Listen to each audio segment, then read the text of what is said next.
Asia cup 2025 గురించి full clarity వచ్చింది.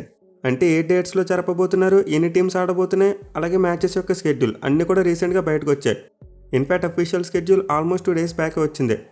But మనం ఇండియా ఇంగ్లాండ్ టెస్ట్ మ్యాచ్ ఆడవడం నుండి దీన్ని పెద్దగా పట్టించుకోలేదు. అయితే కొంతమంది ఏషియా కప్ షెడ్యూల్ గురించి వీడియో చేయమంటున్నారు. దీంతో మనం వీడియోలో ఆ షెడ్యూల్ గురించి పూర్తిగా డిస్కస్ చేసుకుందాం.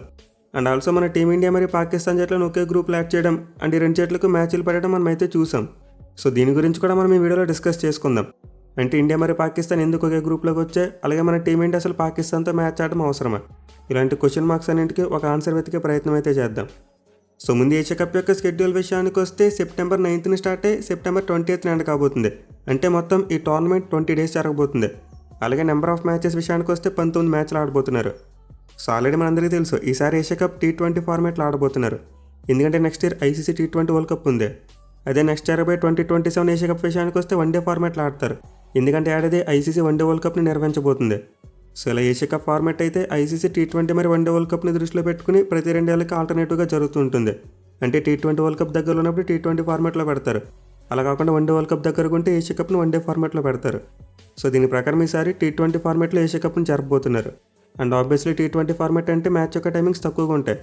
అంటే ఎక్కువ మ్యాచ్లు నిర్వహించేందుకు అవకాశం దొరుకుతుంది. అట్ ది సేమ్ టైం ఎక్కువ టీమ్స్ని కూడా ఆడిపించుకోవచ్చు. సో దీనివల్ల ఈసారి ఏషియా కప్లో 8 టీంలు పార్టిసిపేట్ చేయబోతున్నాయి. అదే మరి లాస్ట్ టైం వన్డే ఫార్మాట్లో జరిగిన ఏషియా కప్లో చూసుకుంటే 6 టీంలు పార్టిసిపేట్ చేశాయి. ఎందుకంటే అది వన్డే ఫార్మాట్ కాబట్టి. కానీ ఈసారి T20 ఫార్మాట్లో జరగబోతుంది కాబట్టి ఎక్స్ట్రాగా 2 టీమ్స్ని యాడ్ చేశారు. ఇక 8 టీమ్స్ని అయితే 4 టీమ్స్ చెప్పిన 2 గ్రూప్స్గా డివైడ్ చేశారు. అంటే గ్రూప్ ఏలో 4 టీంలు ఉంటాయి, గ్రూప్ బిలో 4 టీంలు ఉంటాయి. అంటే గ్రూప్ స్టేజ్లో ఒక్కో టీం మొత్తం 3 days మ్యాచ్లు ఆడతారు. అంటే వాళ్ళు గ్రూప్లో ఉన్న మిగతా టీమ్స్తో ఒక్కొక్క మ్యాచ్ ఆడతారు. దీంతో ఓవరాల్గా గ్రూప్ స్టేజ్లో మొత్తం 12 మ్యాచ్లు అవుతున్నాయి. ఇక గ్రూప్ స్టేజ్ ముగిసిన తర్వాత సూపర్ 4 స్టార్ట్ అవుతుంది.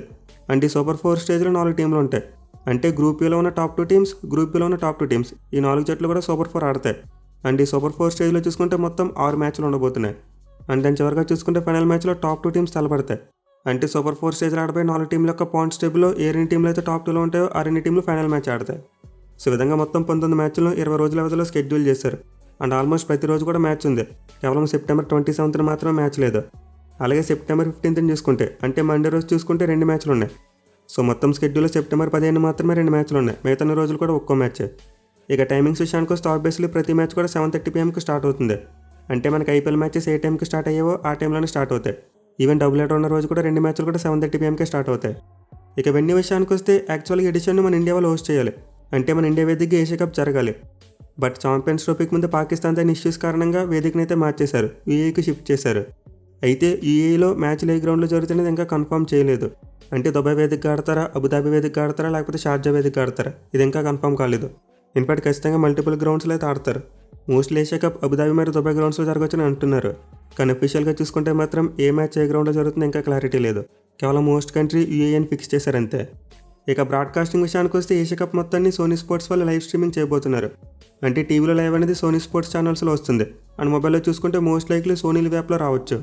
ఇన్ఫాక్ట్ 2031 ఏషియా కప్ వరకు సోనీ స్పోర్ట్స్ వాళ్ళే బ్రాడ్కాస్టింగ్ రైట్స్ కొనేశారు. సో ఏషియా కప్ షెడ్యూల్కి సంబంధించి ఫుల్ డీటెయిల్స్ అయితే ఇవే. ఇక ఇప్పుడు ది మేజర్ థింగ్ విషయానికి వస్తే ఇండియా పాకిస్తాన్ మ్యాచెస్ గురించి. సో మీరు ఒకసారి ఏషియా కప్ కోసం గ్రూప్స్ చూసుకుంటే గ్రూప్ ఏలో ఇండియా, పాకిస్తాన్, యూఏఈ మరియు ఒమన్ ఉన్నాయి. And group below Sri Lanka, Bangladesh, Afghanistan మరియు హాంకాంగ్ ఉన్నాయి. అయితే ఇప్పుడు గ్రూప్స్ ఈ విధంగా డివైడ్ చేయడం మీద చాలా విమర్శలు వస్తున్నాయి. మెయిల్ ఇండియా పాకిస్తాన్ని ఎందుకు ఒకే గ్రూప్లో పెట్టారని చెప్పి చాలామంది క్వశ్చన్ చేస్తున్నారు. ఇన్ఫాక్ట్ అసలు మన టీమిండియా పాకిస్తాన్తో మ్యాచ్ ఆడకూడదని చెప్పి చాలామంది సోషల్ మీడియాలో వాయిస్ రైజ్ చేస్తున్నారు. సో యాక్చువల్గా ఏషియా కప్ షెడ్యూల్ మోడల్ ఎలా ఉందంటే ఇండియా పాకిస్తాన్ అట్లీస్ట్ 2 సార్లు తలపడేలా ఉంది. అంటే ముందు గ్రూప్ స్టేజ్లో చూసుకుంటే మన ఇండియా పాకిస్తాన్ మ్యాచ్ సండే రోజు సెప్టెంబర్ 14 జరుగుద్ది. అండ్ దెన్ సూపర్ 4 స్టేజ్లో చూసుకుంటే ఇండియా పాకిస్తాన్ మ్యాచ్ వచ్చేలా మరోసారి షెడ్యూల్ చేశారు. అంటే సెప్టెంబర్ 21 సండే రోజున A1 A2కి మ్యాచ్ పెట్టారు. విచ్ మీన్స్ ఆబ్వియస్లీ A1 A2కి ఇండియా పాకిస్తాన్ ఉంటాయి. ఎందుకంటే ఒమన్ మరియు యూఏఈ జట్లు చాలా చిన్న జట్లు. మేబీ పాకిస్తాన్ ఓడిపోవచ్చేమో కానీ మన ఇండియా మాత్రం ఖచ్చితంగా A1గా ఉంటుంది. అండ్ దెన్ మేబీ పాకిస్తాన్ A2గా వస్తే అప్పుడు సండే రోజు మరోసారి ఇండియా పాకిస్తాన్ మ్యాచ్ పడుద్ది. ఇక చివరి ప్రాబిలిటీ చూసుకుంటే obviously final match. So mostly Pakistan అయితే ఫైనల్కి వచ్చేందుకు అవకాశాలు చాలా తక్కువ ఉంటాయి. కానీ సూపర్ 4 స్టేజ్లో మాత్రం ఖచ్చితంగా ఇండియా పాకిస్తాన్ మ్యాచ్లో తలపడవచ్చు. అది కూడా క్లియర్లీ ఇండియా పాకిస్తాన్ మ్యాచ్లు సండే రోజు వచ్చేటట్టే పెట్టారు. సో దీని వెనుకున్న ఆబ్వియస్ రీజన్ డబ్బు. ఇండియా పాకిస్తాన్ మ్యాచ్ అంటేనే అది కాసుల పంట లాంటిదే. అటు బ్రాడ్కాస్టర్స్కి బోలంత డబ్బు వస్తుంది, at the same time organisers కూడా బోల్డంత డబ్బు వస్తుంది. దీనివల్లే ఒక మల్టీనేషనల్ టోర్నమెంట్లో ఇండియా పాకిస్తాన్ మ్యాచ్లు ఎంత వీలైతే అంత ఎక్కువగా పెడుతూ ఉంటారు. సో డెఫినెట్లీ ఇదైతే ఏసీసీ చైర్మన్ వేసిన ప్లాన్ అయి ఉంటుంది. మనం గతంలో చెప్పుకున్నాం ఏషియన్ క్రికెట్ కౌన్సిల్ యొక్క చైర్మన్ ఎవరో కాదు, పాకిస్తాన్ బోర్డు యొక్క ప్రెసిడెంట్. సో దీంతో ఖచ్చితంగా అతనే ఇండియా పాకిస్తాన్ కావాలని ఒకే గ్రూప్లో వేసి ఉంటాడు. అది కూడా వాళ్ళకి ఫుల్గా కాన్ఫిడెన్స్ లేదు. ఇండియా పాకిస్తాన్ ఒక గ్రూప్లో ఉండాలని చెప్పి కోరుకున్నారు. బట్ మిగతా 2 టీమ్స్ చూడండి, యూఏఈ మరి ఒమన్ చిన్న జట్లు. అదే వీటిని కాకుండా మన గ్రూప్లో బంగ్లాదేశ్లో లేకపోతే ఆఫ్ఘనిస్తాన్ వేసుంటే పాకిస్తాన్ టీం గ్రూప్ స్టేజ్లోనే ఇంటికి వెళ్ళిపోయేది. సో క్లియర్లీ ఏసీసీ అయితే పైసల కోసం ఇండియా పాకిస్తాన్ కావాలని ఒకే గ్రూప్లో వేసింది అండ్ మిగతా 2 జట్లను చిన్నవి పెట్టారు. దీనివల్ల మినిమం 2 సార్లు ఇండియా పాకిస్తాన్ క్లాష్ జరుగుద్ది. సో ఈ విషయంలో అయితే నేను చాలా డిసప్పాయింట్ అయ్యాను. ఇండియా మరియు పాకిస్తాన్ జట్లను ఒకే గ్రూప్లో వేయవలసిన అవసరం లేదు. ఇన్ఫ్యాక్ట్ మన బీసీసీ తలుచుకుంటే దీన్ని ఈజీగా మార్చొచ్చు. ఏసీసీ చాలా వరకు బీసీసీ కంట్రోల్లోనే ఉంది. ఇన్ఫ్యాక్ట్ ఆ మాటకు వస్తే ఐసీసీ వల్ల మనం చెప్పింది అంటారు.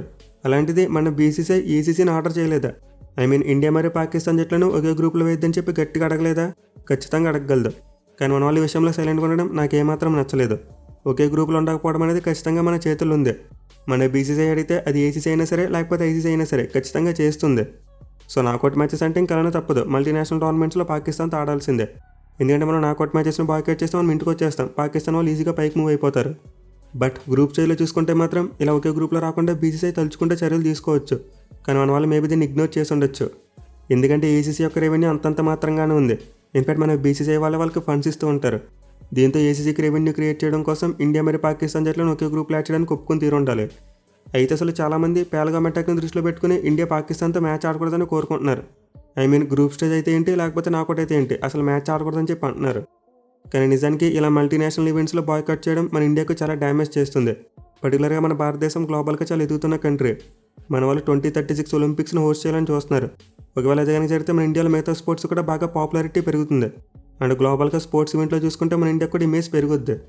సో మన ఇండియా ఫ్యూచర్లో స్పోర్ట్స్ విషయంలో గట్టిగా ప్లాన్ చేస్తున్నారు. ఒలింపిక్స్ని మాత్రమే కాదు మిగతా మేజర్ ఈవెంట్స్ని కూడా కండక్ట్ చేయాలని చూస్తున్నారు. హోస్ట్ చేయాలని చూస్తున్నారు. అయితే ఇది పాసిబుల్ అవ్వాలంటే ఒలింపిక్ చార్టర్ రూల్స్ ప్రకారం డిస్క్రిమినేషన్ చూపించకూడదు. అంటే పర్టికులర్గా ఒక కంట్రీని అవాయిడ్ చేస్తూ గేమ్స్ నిర్వహించకూడదు. ఒకవేళ ఈ రూల్ను పాటించకుండా డిస్క్రిమినేషన్ చూపిస్తే మనకు ఒలింపిక్స్ హోస్టింగ్ రైట్ ఇవ్వరు. సో మన ఇండియా అండర్లో జరిగే స్పోర్ట్స్ ఈవెంట్లో మనమైతే ఈజీగా పాకిస్తాన్ టీంని బాయ్కాట్ చేయొచ్చు. అంటే బైలాటరల్ సిరీస్లో కానీ లేకపోతే ట్రై సిరీస్లో కానీ పాకిస్తాన్ టీంని మనం కంప్లీట్లీ అవాయిడ్ చేయొచ్చు. బట్ మల్టీనేషనల్ ఈవెంట్స్ విషయానికి వస్తే వాటి అథారిటీ మన చేతుల్లో ఉండదు. పైగా గ్లోబల్ వైజ్గా చూసుకుంటే ఇండియా పాకిస్తాన్ కూడా న్యూట్రల్గా చూస్తారు. అంటే పాకిస్తాన్ దేశం ఉగ్రదేశం అని చెప్పి మనకి బాగా తెలుసు.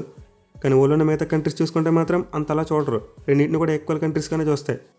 ఆ కాన్ఫ్లిక్ట్స్ అవి వచ్చినప్పుడు న్యూట్రల్ అయితే చూస్తారు.